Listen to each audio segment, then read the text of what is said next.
Saya pernah diceritain Gus Zofur, juga sering baca buku tentang Mbah Maksum. Dulu Mbah Maksum kalau wasiat kembali ya gitu. Kamu harus NU dan harus mempertahankan NU, tapi tidak dengan cara membenci Muhammadiyah. Dulu Mbah Mun juga sering cerita, dulu Mbah Hashim tuh ngaji Syekh Mahfud ha. Nah, Mbah Ahmad Dahlan dulu namanya Darwis sering ngaji sama Syekh Khotib Minangkabau. Zaman itu Syekh Khotib sudah modern, sudah ikut gerakan Abdu, gerakan Al-Manar. Sehingga bawaannya Mbah Ahmad Dahlan ini agak agresif. Yang Mbah Hashim karena hanya mulazim di Syekh Mahfud, hanya sesekali ngaji Syekh Khotib, beliau lebih seperti itu. Dan dua beliau ini sama-sama pernah ngaji Mbah Soleh Darat di Semarang, Mbah Hashim sama Mbah Ahmad Dahlan yang dulu namanya Darwis. Jadi ini masih min minuskatin wahidah mimam bain wahid. Sehingga kita tidak kaget ketika Mbah Ali Maksum mengomentari Muhammadiyah itu masih ahli sunnah wal jamaah. Makanya nanti terakhir saya baca kitabnya Mbah Ali dan sering saya pelajari. Andai kan kita ini sepakat dengan ilmu, ya kita tahulah. Kalau Abu Hanifah itu tidak kunut, Imam Syafi'i kunut, berarti kunut itu mazhabnya Abu Hanifah, bukan mazhabnya Mbah Ahmad Dahlan. Apa tidak kunut itu mazhabnya Abu Hanifah, bukan mazhabnya Mbah Ahmad Dahlan. Kita kunut itu mazhabnya Imam Syafi'i, bukan mazhabnya Mbah Hashim. Ini semuanya masih dalam bingkai ilmu. Adzan qabla subhi juga riwayatnya jelas. Tidak adzan ya sudah perilaku kita sudah jelas. Dulu Mbah Mun sering didik kita gitu. Saya sering dengar cerita kalau dulu Pak Arif Fakhruddin begitu hormat sama Mbah Ali, apalagi duriahnya Mbah Azhar Basir, karena beliau dulu ngaji di Termas. Dulu itu nggak ada masalah karena semuanya dianalisis pakai ilmu. Tapi sekarang pakai identitas, yang kunut itu NU, yang nggak kunut Muhammadiyah. Berarti Abu Hanifah itu Muhammadiyah, Imam Syafi'i itu NU. Berarti Imam Syafi'i itu ya anak buahnya Ki Miftahul Ahyar kira-kira gitu, karena kan anak buahnya Pak Said Akil. Kan terus jadi repot. Dulu kita ini pengagum ilmu, bukan pengagum perbedaan. Sehingga di sini yang saya kagum dari sekian ceritanya Mbah Ali Maksum, supaya kitab ini to the point, supaya nggak lama-lama karena waktunya juga. Nanti kalau kemalaman ini kena semprit ini sudah. Ini diantara yang diceritakan Bali itu unik. Imam Syafi'i itu sering tawassul, sering wasilah sama siapa itu? Abu Hanifah. Ini sudah tak petakan, saya baca yang sensitif lah, so yang ini ya. Ziyar al-Babus Samin, terus sebentar ini yang bab tawassul.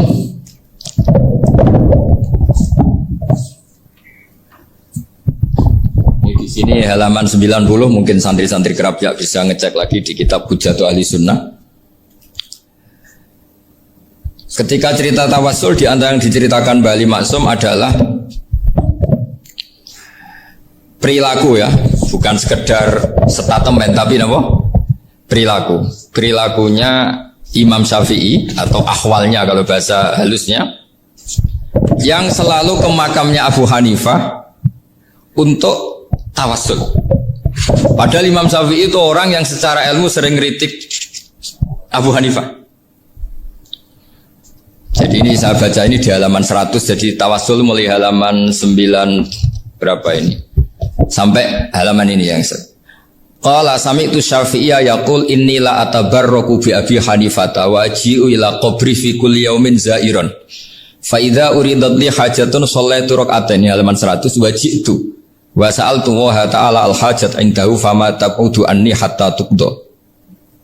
Kanal Imam Syafi'i ayyama huwa bi Baghdad yatawassalu bil Imam Abi Hanifah yaji'u ila dharihi fayusallimu alaihi wa yatawassalu ila Allah bihi fi qada'i hajati. Terus wa yatawassalu Imam Ahmad bi Imamina Syafi'i. Jadi di antara yang diceritakan Mbah Ali Maksum itu betapa Imam Syafi'i yang terkenal sering mengkritik Abu Hanifah dalam tatanan fikih karena beliau tidak percaya ada istihsan. Abu Hanifah berpendapat adanya istihsan, dan kita tahu lah ikhtilafu Syafi'i wa Abu Hanifah itu besar sekali. Tapi beliau itu tahu Abu Hanifah itu orang yang sangat soleh. Abu Hanifah itu kalau ketemu sama orang yang utang beliau itu yang lari bukan yang utang Abu Hanifah, karena takut orangnya itu isin.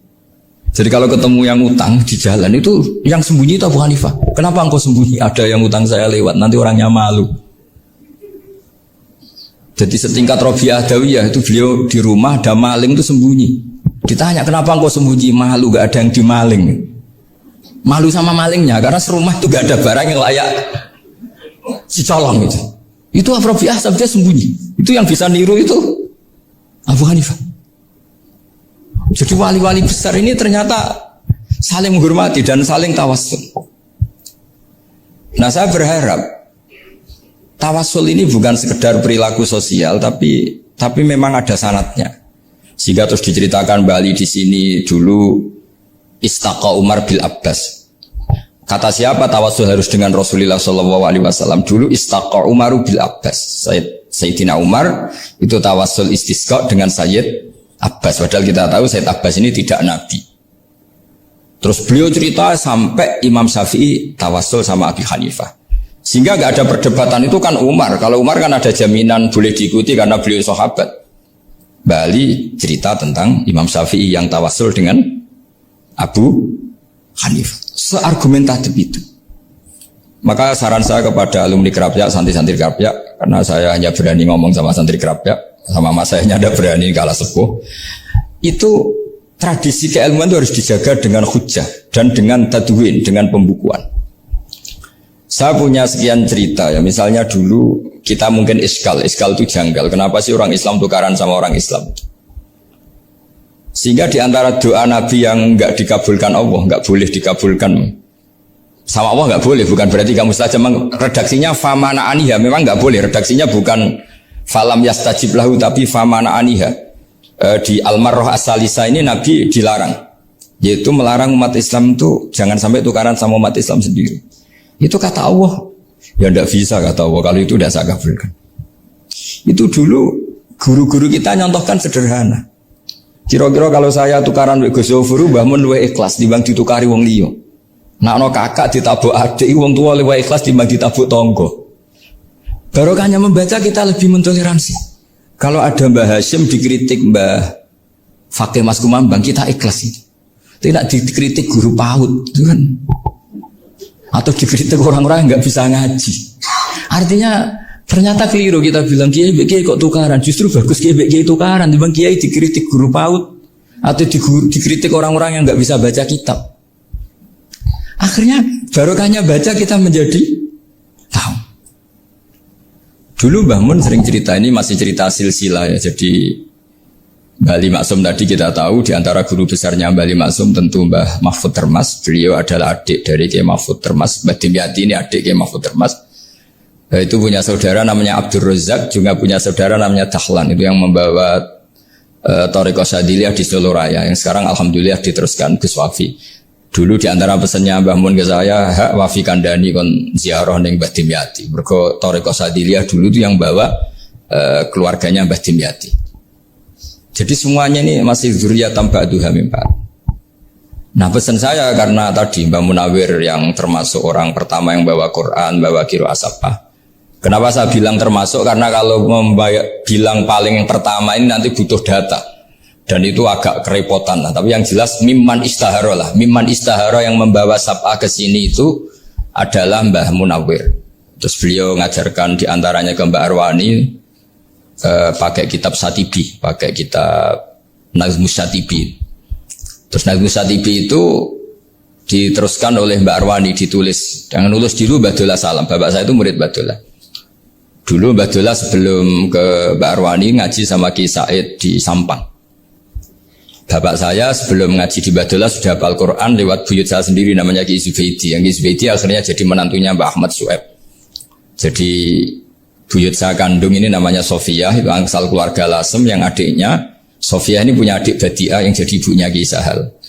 Ki Sahal punya Mbak Yu namanya Muzayanah, punya di Garwa Ki Mansur punya anak Gus Qayyum. Jadi dulu ibu saya, ibunya Gus Sofur, ibunya Pak Maftu itu semuanya di Lasem.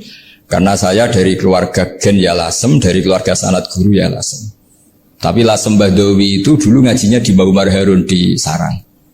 Mbah Umar Harun ini menangi Sayyid Ahmad Zaini Dahlan. Sayyid Zaini Ahmad Zaini Dahlan ini punya cucu keempat yang hidup di Sedan, terus makamnya di Lasem, namanya Habib Haidar. Itu yang nulis biografinya Mbah Maksum. Mbah Maksum bukan Bali, biografinya Mbah Maksum. Itu ditulis oleh Habib Haidar, namanya Haidar bin Hasan bin Sodaqoh bin Ahmad Zaini Tahlan. Nah, Habib Haidar ini menantunya Sayyid Hamzah Sato. Hamzah Sato itu Hamzah bin Abdullah bin Umar, itu kakaknya Sayyid Abi Bakar Sato, Sohibul I'anah. Nah, Sayyid Umar ini yang dulu ngajari mbahnya Mbah Mun namanya Ahmad bin Su'aib. Nah, di antara ajarannya adalah baca kitab-kitab kecil yang bisa dihafal. Dibawalah ke sarang jadi metode muhafadzah. Tapi kemudian lama-lama oleh pondok itu jadi syarat kenaikan kelas. Dulu nggak ada muhafadzah untuk kenaikan kelas ya, supaya orang alim itu harus hafal. Lama-lama dipakai syarat untuk muhafadzah. Jadi semua ini sanad harus kita ingat supaya kita bisa menjaga tradisi. Termasuk tradisi ini kiai seneng jagungan, terus ngomong ra penting. Itu juga sanad. Setahu saya Mbah Mun itu kalau ketemu bapak ya guyon terus. Saya punya kenangan tuh yang dulu agak iskal tuh begini. Ada isu lah, entah isu entah hoax entah apa, ada kaji itu agak beling itu, pokoknya beling lah. Seneng siapa itu, rondo lah apa. Pokoknya beling gitu. Ketika Mbah Mun dilaporin tamu kalau kaji itu beling sama rondo itu, Mbah Mun tanyanya lucu. Lu ayu no cum. Wahyu banget Mbah. Wahyu. Itu bapak juga bakas ayu nih. Dulu saya sekali nih kok bakas wong ayu, bakas budine barang lah kira-kira gitu. Tapi setelah saya tambah alim, tambah ngerti itu, kata bapak gini, ya abek bakas ayu hak, timbang iya, no malah kozaf. Ternyata seni. Sekali Mbah Mun atau bapak bilang, waji kok zino kaji, maka larinya ke kozaf. Maka menghindari bahasa menuduh, ngomong yang nggak penting. Loh ayu no. Jadi kiai dulu tuh orang sok suci tapi menghindari hal-hal yang jadi punya seni untuk ngelola kehidupan. Orang bermalam-malam jagungan sama teman asik itu kan perlawanan terhadap nafsu kita, syahwat kita untuk mungkin nikmati dugem di bar atau di tempat-tempat maksiat. Itu setan di Indonesia tuh kakuati sama Ki Jawa. Orang supaya tidak tertarik maksiat itu Ki Jawa cukup ketemu kancane masak terong guyon, gejol-gejolokan zaman mondok, suwengi lulus sangka maksiat. Bar wis tutup. Perlawanannya sederhana, nggak pakai tahajud, nggak pakai wiridan. Karena Ki Jawa juga kalau rapati potongan ahli ibadah gitu. Itu jagungan. Jadi setahu saya itu pernah lihat Bali itu sekali ketika beliau ngisi ceramah di Mbah Hamid Bedowi. Saya masih kecil diajak bapak. Dulu kalau bapak ngelihat Bali sama Mbah Hamid itu mesti nangis. Karena dua orang alim bertemu. Yang akhirnya ya bisanan itu. Mbah Hamid punya anak Gus Nasih, di sini ada Mbah Nafisa, terus jadi Mbak Salih Hindun itu. Jadi dulu itu ya guyon terus ketawa tuh. Itu yang sering bodoni Mbah Hamid itu ya Ki Bisri. Ki Bisri itu kalau datang ke Ki Hamid Pasuruan, nak wali tenan aku teko ditata nomangan. Jadi ukurannya ya. Ternyata sampai sana jika imangan tenan. Masih belum mengakui kan wali tenan, aku itu kiai rung di mobil, dongakno aku di mobil. Sudah kalah satu seri itu masih gak terima. Lalu itu Mbah Hamid akhirnya berdoa, ayo monggo, mungkin Ki Bisri gak ada mobil. Itu setelah didoain masih tanya, mereknya apa merek? Itu Mbah Hamid jawab, ya paling Holden itu. Nah, paling Holden. Itu nyari mobil itu ya adalah dapatnya Holden. Suatu saat Mbah Bisri diundang Mbah Hamid gak dikasih bisa. Karena utangnya sudah banyak Mbah Hamid, Mbah Bisri ini utang tadi, utang doa tadi. Itu ya gak dikasih bisa repot. Ya gak mau kesang apa-apa kelambimu kayak aku. Didol sama mukhibbinya Mbah Hamid itu harganya melebihi jatah bisa robot. Ketemu Mbah Hamid. Hei Kang, susu Kang, mergo. Jadi dulu itu rileks, makanya ini yang diceritakan Gus Zofur. Sebetulnya kalau kiai-kiai itu bersanad itu ya rileks, hidupnya itu rileks. Karena rileks ini perlawanan terhadap kemungkaran. Saya dulu musyawarah sering sama Gus Zofur usul fikih. Itu jelas di antara yang ditulis Lubil Usul itu. Ya kita tahu tadi misalnya sanad usul fikih, Mbah Ber itu sangat al-usuli Ki Zubair Dahlan, abahnya Mbah Mun. Punya murid di antaranya Kiai Sahal. Kiai Sahal punya karangan Thariqatul Husul fi Syarhi Lubil Usul. Itu Thariqatul Husul itu beliau ngendikan dalam mukaddimah bahwa saya bisa mensarah ini berdasar ngaji maknani sama Mbah Zubair. Terus beliau mengutip sarah itu dari kitab Nailul Ma'mul. Beliau ngendikan binus khotin khotiyah ghairi matbu'ah. Dan itu ditemukan di Kiai Mansur di Lasem. Karena Kiai Mansur iparnya Mbah Sahal. Mansur bin Khalil itu diantara katibnya Syekh mahfud. Jadi semuanya ini sambung. Mbah Ber, saking ahli usul fikihnya, kalau ngajar usul fikih itu kalau guyon, takriran saya ini lebih memahamkan ketimbang Sarah. Ya sudah, terus Mbah Zubair, Kiai Fakih, terus Syekh Mahfud. Di sini Syekh Mahfud termasuk orang yang dekat Mbah Munawir sampai putrane Mbah Mahfud namanya Gus Muhammad dibawa Mbah Munawir, kemudian mondok di Termas diantaranya, terus dinikah jadi menantunya kalau nggak salah Haji Taslim di Betengan, kemudian sekarang juriannya Mbah Mahfud di Betengan. Ini nggak boleh hilang secara sebab. Itu diantara di usul fikih diterangkan. Ketika diantara 5 hukum itu ada yang bernama mubah. Mubah itu boleh dilakukan, boleh ditinggalkan, dan kalau dilakukan ya tidak berpahala, ya tidak disiksa. Itu ada ulama yang protes. Protes gak bisa seperti itu. Itsma min mubahin ila wa tahaqqaqu bihi tarku haramimma. Fa'il zamu minas sukun tarkul qatli wa minas sukut tarkul qadaf. Tidak bisa, mubah itu tidak ada. Kalau kiai jagongan semalaman, itu Allah ngitungnya itu hada taroka dugem, wahada taroka delok dangdut, wahada taroka kada wakada. Oh, itu luar biasa. Dan kita ngikuti yang seperti itu saja. Gak usah tahajud, gak usah witir telulas, kaya ora kuat timbang gremeng. Sewengi jagongan, setan ngenteni kita tergoda maksiat, ternyata maksiatnya sampai tutup, kiainya masih apa? Jagongan. Jadi jagongan saja ada ilmunya bahwa itu perlawanan terhadap tarkul ma'asi. Sehingga bagaimana Anda katakan mubah ini mubah, toh gunanya adalah tarkul haram. Meskipun efek mubah juga bisa tarkul wajib, wae bojo blonjo turu. Karena wae ngrumati ibuke turu. Itu halal wajib. Jadi mubah itu resikonya ya bisa tarkul wajib, bisa tarkul. Sehingga kalau sanad ini terjaga secara baik, secara kultur, saya sering juga sahabat sama Gus Yofur, itu mesti tak niati gitu. Jagungan wong alim wis ibadah dan menikmati ibadah adalah dabul auliya wa dabul ulama. Kata Imam Ghazali, pada akhirnya waqud buhadatin al istilzat bil mubahat.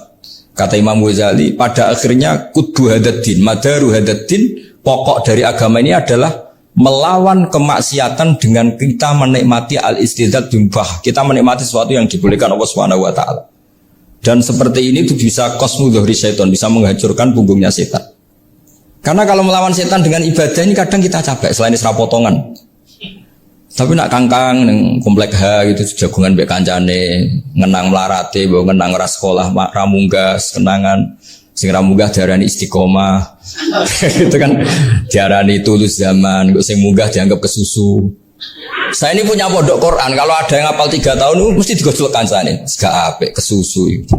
Kesusu itu mesti tidak barokah karena tergesa-gesa apa? Hatam. Sehingga yang enggak hatam-hatam itu kayak partai mayoritas. Ini yang partai tulis zaman katanya. Ahli sabri katanya. Akhirnya di pondok gara-gara itu mau guyon, tapi nggak ada stigmasi yang nggak naik. Di pondok sarang itu saya punya temen itu banyak yang sekelas dengan saya, sekelas sama Gus Kamil, akhirnya sekelas dengan Gus Sofur. Padahal saya ini kakak kelas. Saya temannya Gus Kamil, temannya Gus Sofur. Ini anak ini nggak pernah naik, itu nggak dinyak, nggak dicibir di pondok. Karena guyonan tadi, guyonan bahwa ini bagian dari bentuk apa? Istiqomah. Nanti yang goblok juga tenang. Karena kiainya cerita, kadang santri goblok ya baru kan di sini pondok akeh santri ya ora tau sinau ning omah dadi kiai gede. Selalu kiainya tuh cerita seperti itu. Akhirnya sing goblok ya bangga dengan kegoblokannya. Iya, jadi kiai itu orang yang meskipun guyon ini barokahnya Masya Allah. Dan setahu saya kiai-kiai alim itu ya senengannya guyon karena tadi guyon itu luar biasa. Bapak saya itu kalau pesan sama saya itu enak ngaji guyon nice. Wong ning omah mikir utang, mikir wedi bojo macam-macam kok ngaji mbok jak nangis pisan, nangis ping pindho katanya. Sudah jak guyon ae. Paling gak lali. Dan beliau punya dalil kul bi fadlillah bi rahmati fa bidzalika falyafrah. Jadi jangan sampai orang ini farah bil maksiat, jangan sampai orang itu. Dan ini yang saya kenang dari sekian cerita murid Bali, Mbah Ali Maksum senangane guyon. Gojlok-gojlokan mbek santri guyon. Ini saya maklumatkan ke semua santri beliau bahwa ini bukan sekedar guyon, tapi al-istildzat bil mubahat. Ini adalah perlawanan terhadap setan karena banyak orang bisa senang tuh kalau nunggu maksiat. Ini bisa senang dengan sesuatu yang tidak maksiat. Itu kayak apa hebatnya? Makanya Nabi itu kalau ketemu sahabat ya sering ngendikan yang ringan-ringan. Ya Umar ma'afalan duher cung mana piye ije. Kalau ketemu anak kecil ya. Nanti ketemu yang tua-tua yang sudah nggak bisa mikir, ya tetap riang. Sehingga ada cerita dalam sebuah tafsir. Ya saya ulang lagi, ada cerita di sebuah tafsir. Kenapa Nabi Musa ditanya Allah, wa matilka biyaminika ya Musa? Ma'ana wa ta'ala a'lam. Tentu Allah sangat tahu yang dibawa Musa itu apa. Karena Allah tahu Nabi Musa itu grogi. Orang dipanggil Wali Maksum pasti grogi. Santri dipanggil Mbah Mun pasti grogi. Kenangan saya setiap dipanggil Mbah Mun ya mesti tanya. Yang ringan-ringan. Wis sarapan ya. Harus sarapan ya sarapan. Pas sarapan ya kan. Tanduk mangan sing enak, wong santri ora tau mangan enak. Enggak pernah ngomong yang penting, ngendikan yang penting. Nah, karena Nabi Musa ini grogi, ini sebagian tafsir. Itu ditanya yang ringan, "Sake iku nggawa apa?" Karena pertanyaannya ringan, Nabi Musa juga ringan. Ya Nabi Musa itu sampai lali iku pangeran sing ya'lamu sirra wa akhfa. Diterangno. Niki tongkat Gusti. Gunane kathah Gusti tongkat iki. Qala ya aso ya atawakkau 'alaiha wa ahusyu biha 'ala ghanami wal ya fiha ma'arif ukhra. Oh, tongkat Gusti ini penting Gusti. Nggih nak. Nggih macam-macam lah Gusti. Atawakkau 'alaiha wa ahusyu biha 'ala ghanami kangge menghalo kangwal. Masih terang terakhir dan yang lain-lain Gusti. Wal ya fiha ma'arif ukhra. Sehingga akhirnya rileks. Karena Nabi Musa terus ngerti. Ternyata ketemu pangeran itu gak seserem yang saya bayangkan gitu. Pertanyaannya ringan. Itu ada ilmunya. Tapi cerita ini yang versi tafsir ini tidak yang seperti di Manaqibul Ghazali. Di beberapa kitab tentang Manaqibul Ghazali diceritakan di alam roh Nabi Muhammad sallallahu alaihi wasallam itu yubahi bi ummati, saking yubahinya sampai ngendikan ulama ummati ke anbiya Bani Israel. Ulama umatku itu pinternya atau statusnya itu mirip-mirip lah. Kaf itu ya mirip-mirip kayak ulamanya nabinya Bani Israel. Akhirnya Nabi Musa itu tersinggung sekali. Bagaimana mungkin ulama disamakan dengan apa? Nabi. Sehebat-hebatnya ulama itu kan tidak akan yabluhu darajatan nubuwah atau yartaqila darajatin nubuwah. Itu akhirnya ya kalau kamu nggak percaya panggil. Yang dipanggil Imam Ghazali. Ya Nabi Muhammad juga nggak mau kalah itu. Kalau manggil ulama RT ya kalah keok. Gitu. Akhirnya Imam Ghazali datang. Ditanya sama Musa, Mas Muka, nama kamu siapa? Ana Muhammad bin Muhammad Al-Ghazali At-Tusi Asy-Syafi'i. Itu disebut panjang. Terus Nabi Musa guyu-guyu. Kamu lama kok ngomong yang enggak penting. Ditanya namanya kok penjelasannya sepanjang itu. Dianggap itu satu kesalahan. Masa tanyanya nama kok ditanya. Jawabnya Muhammad bin Muhammad Al-Ghazali At-Tusi Asy-Syafi'i. Kepanjangan ini. Ketika Nabi Musa agak mencibir, agak gimana itu. Terus Imam Ghazali, kalau ini masalah, lebih masalah jenengan. Apa itu? Yang tanya jenengan tuh Allah ya'lamu sirra wa akhfa. Dan Allah hanya tanya wa ma tilka biyaminika ya Musa. Harusnya jenengan jawab asoya titik, bukan kepanjangan. Atawakkau 'alaiha wa usybiha itu kepanjangan. Allah tanya yang di bawah kamu itu apa? Yang di tangan kamu. Harusnya jawabnya hanya asoya. Tapi kenapa penjelasannya sepanjang itu? Sampai terakhir waliya fiha ma'arifu ukhra. Terus pinter tenan jadi gitu. Terus ada Nabi Muhammad, Nabi Musa terus bilang, ya pinter tenan aja gitu. Padahal kita tidak pernah GR seperti itu kan kebetulan Imam Ghazali. Gitu. Kalau yang lain mungkin ya keok lah kira-kira gitu. Tapi ini cerita dalam khazanah keilmuan.